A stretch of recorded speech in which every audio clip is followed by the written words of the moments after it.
سپہر کے 3 بجے ہیں۔ السلام علیکم، یہ ریڈیو پاکستان ہے۔ عامر ہاشمی سے خبریں سنیے۔ پہلے اہم خبروں کا خلاصہ۔ وزیر اعظم نے کہا ہے کہ حکومت نوجوانوں کو یکساں مواقع کی فراہمی یقینی بنانے کے لیے تمام دستیاب وسائل بروئے کار لا رہی ہے۔ پاکستان اور کویت نے ادارہ جاتی روابط کو مزید مضبوط بنانے اور اعلیٰ سطح کے باقاعدہ تبادلوں کے ذریعے دو طرفہ تعاون کو مزید مؤثر اور منظم بنانے پر اتفاق کیا ہے۔ مذہبی امور کے وزیر نے کہا ہے کہ حج پالیسی 2027 سے 2030 کے تحت عازمین حج کا انتخاب پہلے آئیے پہلے پائیے کی بنیاد پر ڈیجیٹل ویٹنگ لسٹ کے ذریعے کیا جائے گا۔ خیبر پختونخوا کے گورنر نے ملک دشمن عناصر کے مذموم عزائم ناکام بنانے کے لیے اتحاد و یکجہتی کی ضرورت پر زور دیا ہے۔ سوات کے علاقے مٹا میں پولیس اور محکمہ انسداد دہشت گردی کے مشترکہ آپریشن میں 4 خارجی ہلاک ہو گئے۔ مودی حکومت کی منظم جرائم پر قابو پانے میں ناکامی کے باعث بھارتی جرائم پیشہ نیٹ ورک عالمی سطح کے لیے عالمی سلامتی کے لیے خطرہ بنتی جا رہی ہیں۔ اب خبریں تفصیل کے ساتھ۔ وزیر اعظم محمد شہباز شریف نے کہا ہے کہ حکومت نوجوانوں کو روزگار، کاروبار اور تعلیم و نہر کے یکساں مواقع فراہم کرنے کے لیے تمام دستیاب وسائل بروئے کار لا رہی ہے۔ انہوں نے یہ بات وزیر اعظم یوتھ پروگرام کے چیئرمین رانا مشہود احمد خان سے آج اسلام آباد میں گفتگو کرتے ہوئے کہی۔ وزیر اعظم نے کہا کہ نوجوانوں کے لیے بہترین تعلیم اور پیشہ ورانہ تربیت کا انتظام حکومت کی اولین ترجیحات میں شامل ہے۔ انہوں نے اس امر کا اعادہ کیا کہ تعلیم یافتہ اور ہنرمند نوجوان ہماری قوم کے روشن مستقبل کے ضامن ہیں۔ ملاقات کے دوران رانا مشہود احمد خان نے وزیر اعظم کو یوتھ پروگرام کے تحت جاری منصوبوں پر پیش رفت سے آگاہ کیا۔ شہباز شریف نے ہدایت کی کہ یوتھ پروگرام کے منصوبوں کے تحت روزگار کے مواقع کے لیے مؤثر اور جامع حکمت عملی پر بھرپور انداز میں کام کیا جائے۔ پاکستان اور کویت نے ادارہ جاتی روابط مزید مضبوط بنانے اور اعلیٰ سطح کے باقاعدہ تبادلوں کے ذریعے دو طرفہ تعاون مزید مؤثر اور منظم بنانے پر اتفاق کیا ہے۔ یہ اتفاق رائے آج اسلام آباد میں نائب وزیر اعظم اسحاق ڈار اور کویت کے وزیر خارجہ شیخ جراح جابر الاحمد الصباح کے درمیان ملاقات میں ہوا۔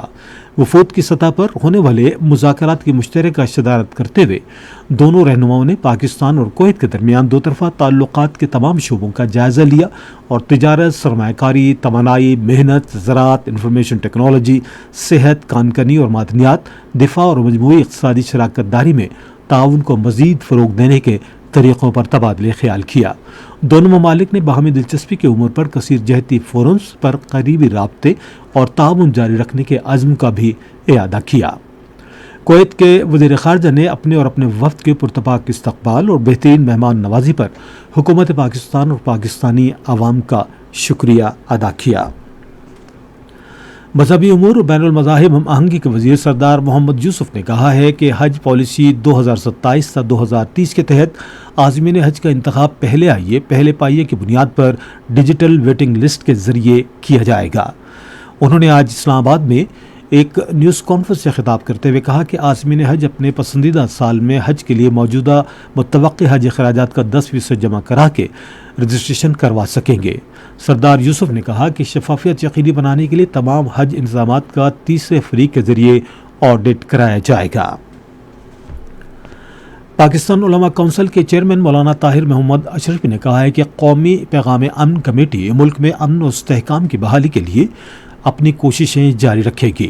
انہوں نے آج پشاور میں قومی پیغام امن کانفرنس سے خطاب کرتے ہوئے معاشرے میں بین المذاہب ہم آہنگی کے فروغ کی ضرورت پر زور دیا۔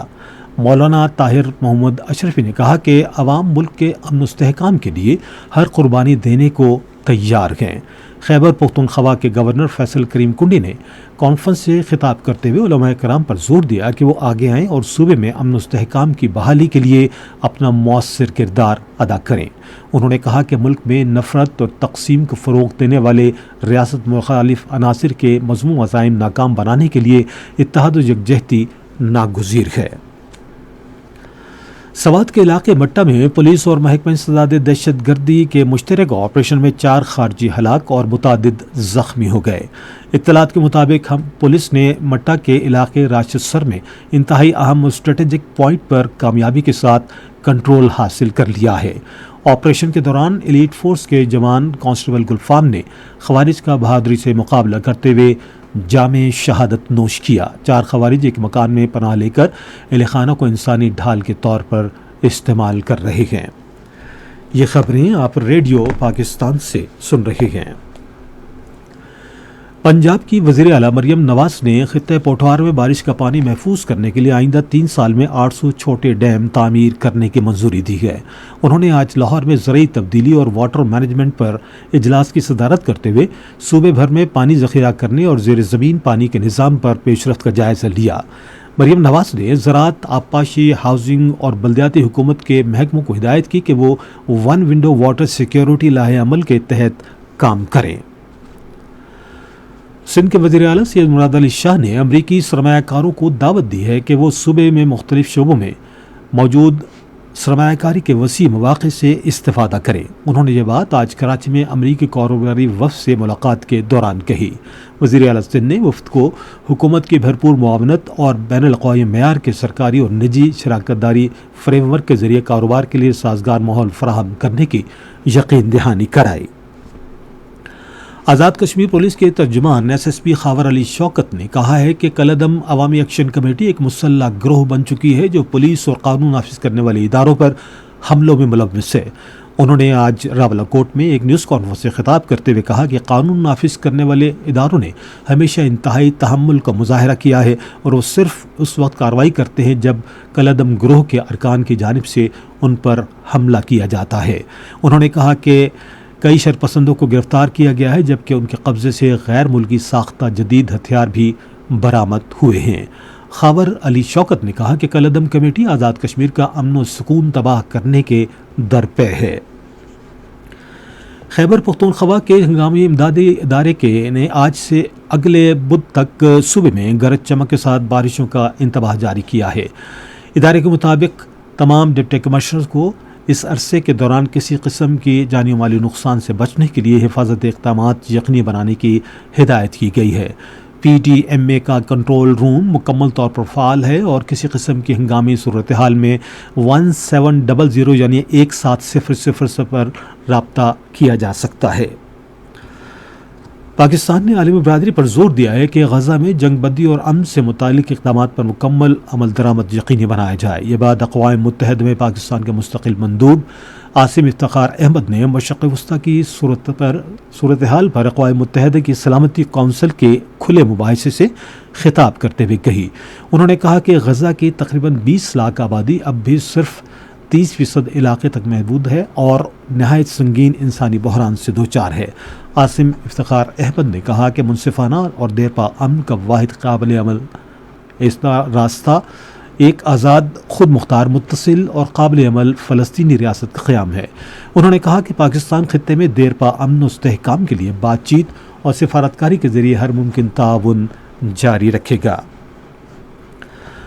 مودی حکومت کی جانب سے منظم جرائم کی روک تھام میں ناکامی کے باعث بھارتی جرائم پیشہ گروہ عالمی سلامتی کے لیے خطرہ بنتے جا رہے ہیں۔ بھارتی نشریاتی ادارے NDTV کے مطابق کینیڈا میں سرحد پار اسمگلنگ نیٹ ورک کے خلاف کارروائی کے دوران کئی بھارتی نژاد ٹرک ڈرائیور گرفتار کر لیے گئے ہیں۔